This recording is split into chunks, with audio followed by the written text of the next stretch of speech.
You probably remember the blinding white Challenger tearing across the desert like a single unstoppable force. But the truth behind that icon is far stranger. There wasn't one hero car, there were 5. Chrysler sent a small fleet of identical Alpine white Challengers to the production, each built for a different purpose. One for stunts, one for beauty shots, one for camera rigs, others for rough work. The one Challenger people worship today was actually a rotating cast slipping in and out of scenes so smoothly that audiences never noticed. And once you learn this, those subtle differences, ride, height, tire marks, trim, start popping out like whispers of the illusion hiding in plain sight. It's the first reminder that the most real muscle car in cinema was actually a cinematic magic trick held together by 5 stand-ins wearing the same white armor. For decades, fans swore they could hear the roar of a 426 Hemi under Kowalski's hood.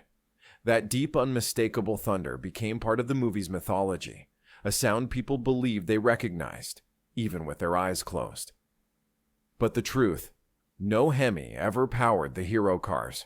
4 of the 5 Challengers carried 440 cubic inch V8s, paired with 4-speed manuals.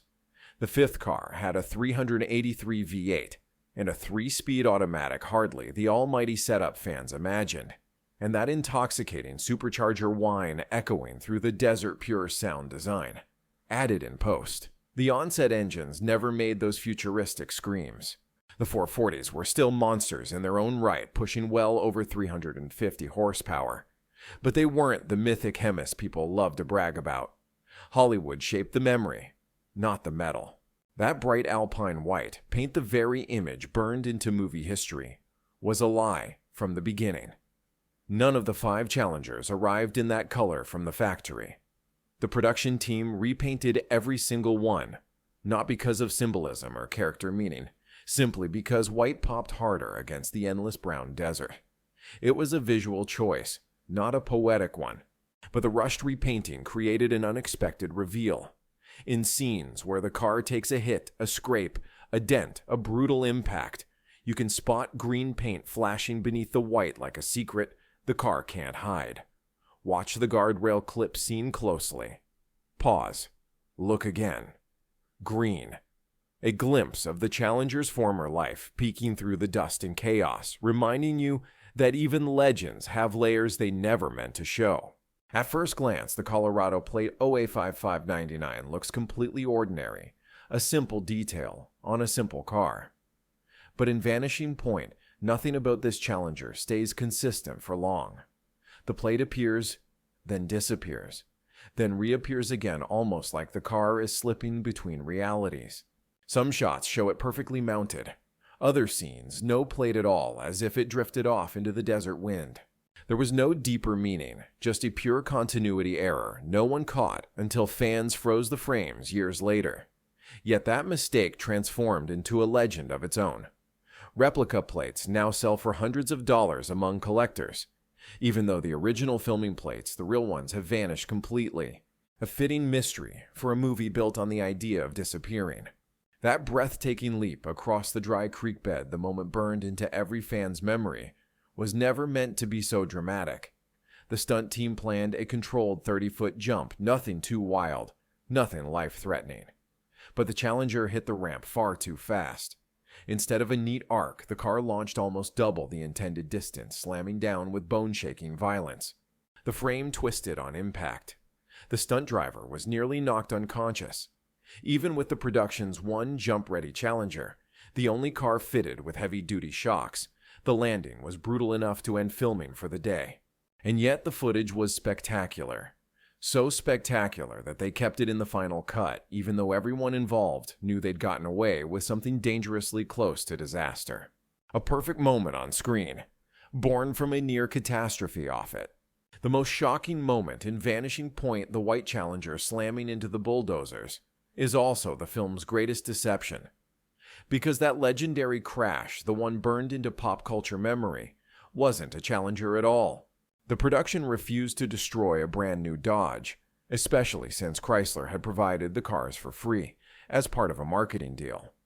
So the crew found a solution, both clever and borderline sacrilegious. They used a 1967 Chevrolet Camaro shell, gutted engineless Featherlight, and disguised it with white paint. It was towed into the impact zone by one of the real challengers using a hidden cable, filmed from angles carefully chosen to hide the truth. In the split second of destruction, no one noticed the swap. Viewers saw a Dodge die a glorious cinematic death, when in reality, a Chevy took the hit so the challengers could live to film another day. Irony doesn't get much sweeter or stranger than that. The movie makes you believe Kowalski's Challenger could outrun anything on wheels blasting past 160 mph, pushing the limits of man and machine. But that thrilling sense of unstoppable velocity was once again Hollywood's sleight of hand. In real filming conditions, rough desert roads, 1970s safety constraints, heat dust, the Challengers rarely exceeded 110 mph. Most of the high-speed shots were done at 70 to 80 mph, then undercranked to make everything look faster. The road blurring the desert, stretching the world bending around the car's path. Even the dramatic speedometer close-ups. Those weren't real either. The car was often completely stationary with the needle manually pushed to fake the climb, and the roaring engines overdubbed, enhanced, sometimes entirely artificial. Hollywood didn't just make the car look fast, it made the car sound fast, feel fast, become larger than physics itself. Kowalski wasn't driving a muscle car anymore. He was driving an illusion. By the middle of filming, the brutal desert conditions had begun tearing the Challengers apart. High-speed runs baked the engines. Rough terrain hammered the suspensions. Every jump, every near miss, every skid took one more piece out of these cars. And soon, the crew faced a hard truth: they were running out of working vehicles. So they did the only thing they could. They cannibalized the dying cars to keep the surviving ones alive. Transmissions were pulled from one car and bolted into another. Suspension parts traded hands like battlefield supplies. Entire front ends were swapped overnight, turning each Challenger into a Frankenstein blend of mismatched pieces and desperate repairs. Nothing about the cars stayed pure. Every vehicle became a composite of scars, spare parts, and late-night improvisation. By the end of production, only 2 of the original 5 cars were still capable of running under their own power. The others had given up their organs, sacrificed, so the illusion of one unstoppable Challenger could stay alive on screen. It wasn't just filmmaking, it was triage. This is the kind of story productions usually bury forever, but it really happened. During one of the highway chase sequences, the crew had closed off the road, set up safety barriers, and prepared for another high-speed run. Everything was locked down, or so they thought.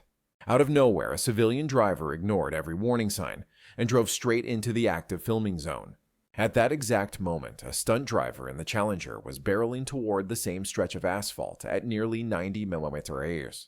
What happened next could have become a tragedy etched into Hollywood history. The stunt driver reacted in a split second, swerving violently to avoid a head-on collision. The 2 cars passed so closely that paint reportedly transferred between them. That's how razor-thin the margin was. The footage, of course, was unusable, but somewhere in a studio vault there's a reel documenting what might have been a fatal crash, a moment where fiction nearly collided with real-world disaster. It's a chilling reminder. Sometimes danger on set isn't planned, it just finds you. For a car that became the embodiment of American muscle on film, Kowalski's Challenger was shockingly plain.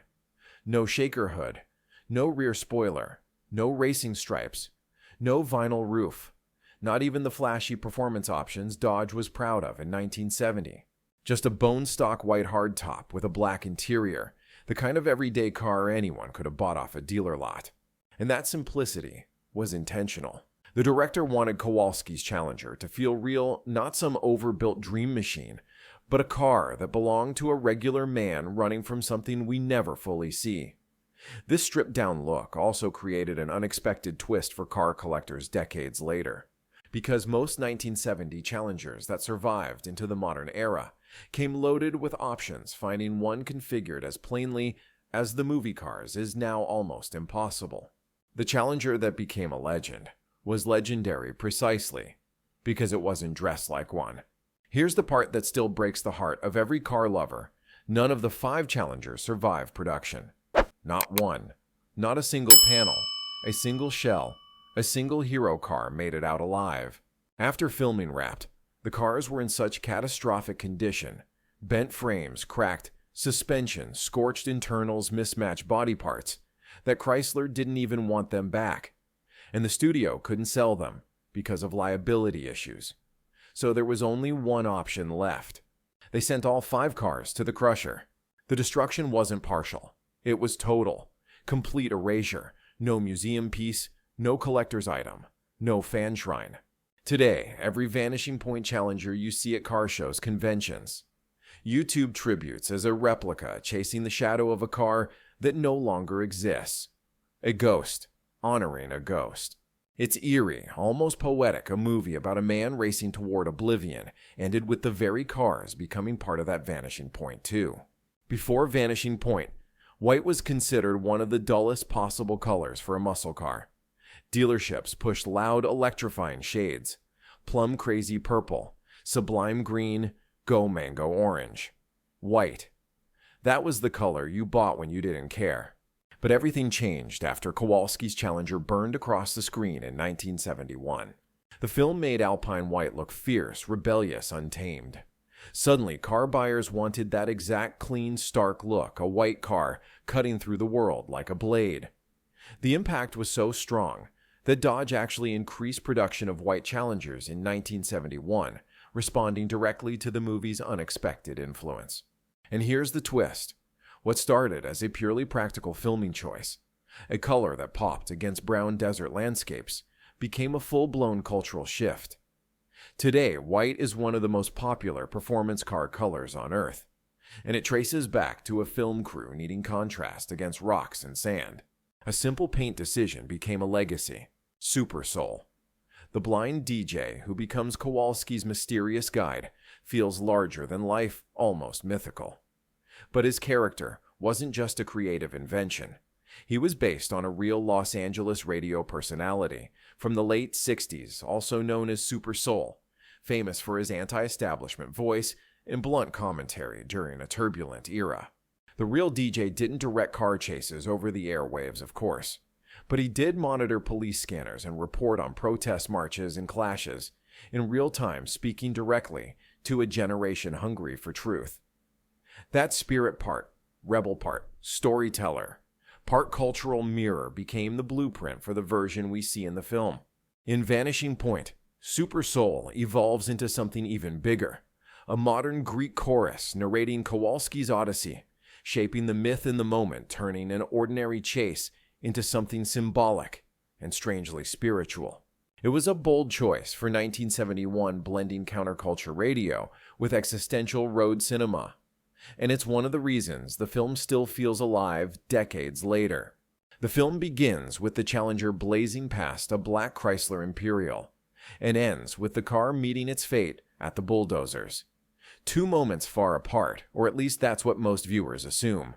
But here's the secret that slips past almost everyone. The opening scene is actually the ending shown early. The movie is a loop.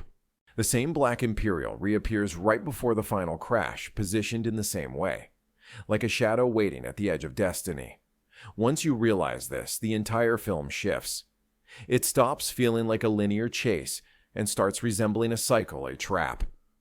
Kowalski is destined to run again and again, and the title Vanishing Point suddenly becomes layered.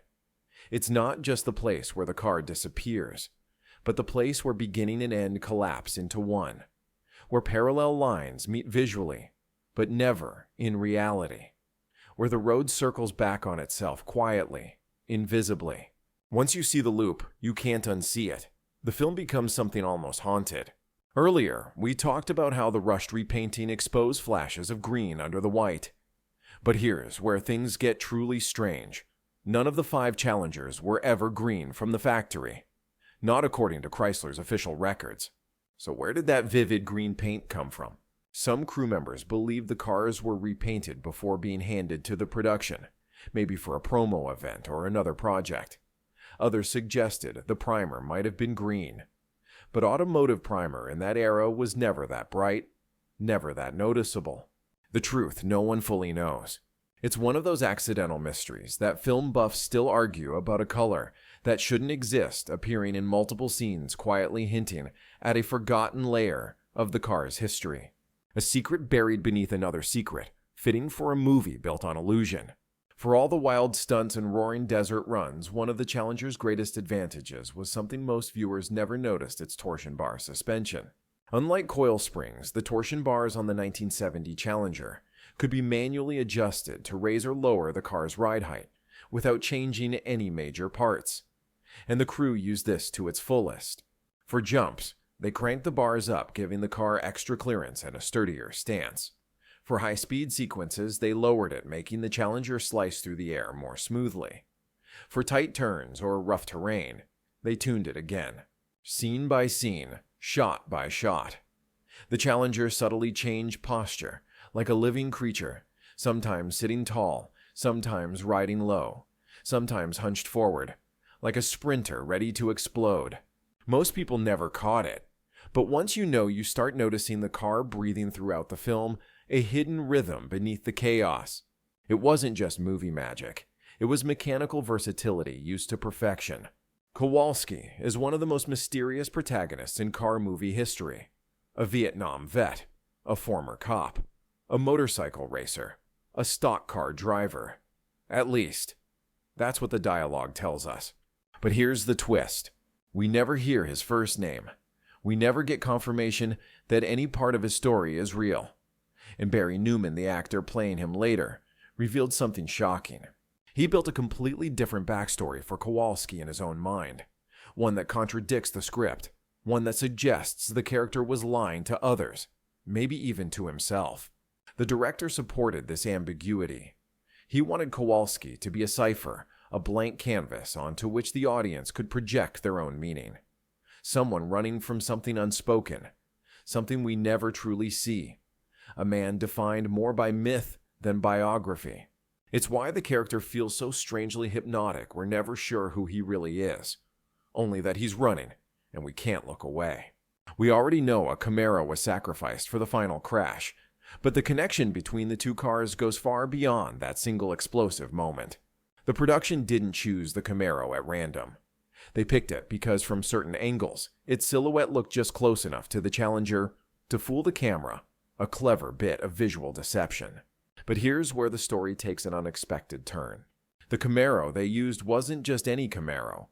It was originally blue, with white stripes, the exact same color combination used for the Challenger in the 1997 remake of Vanishing Point. Coincidence? Almost certainly. Intentional foreshadowing? Probably not. But this strange parallel created a kind of accidental symmetry between the two films. A blue and white Camaro giving its life so a white Challenger could be immortalized.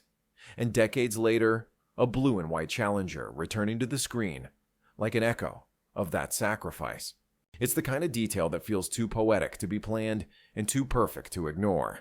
Quentin Tarantino first saw Vanishing Point when he was 8 years old, and it rewired his imagination forever.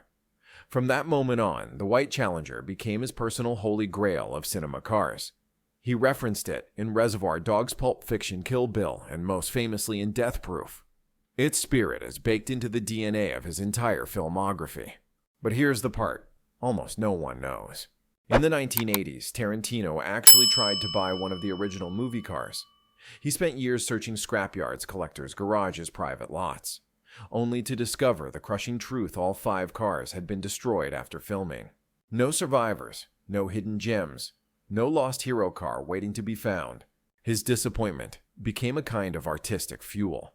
He ended up writing an entire scene in Death Proof where characters argue passionately, loudly, hilariously, about whether the Challenger in Vanishing Point had a 440 or a Hemi. It was his way of honoring the movie that shaped him, and the car he could never have. A filmmaker's obsession turned into a cinematic tribute. The title Vanishing Point sounds straightforward, the place where the car disappears, the final moment at the bulldozers, the end of the road.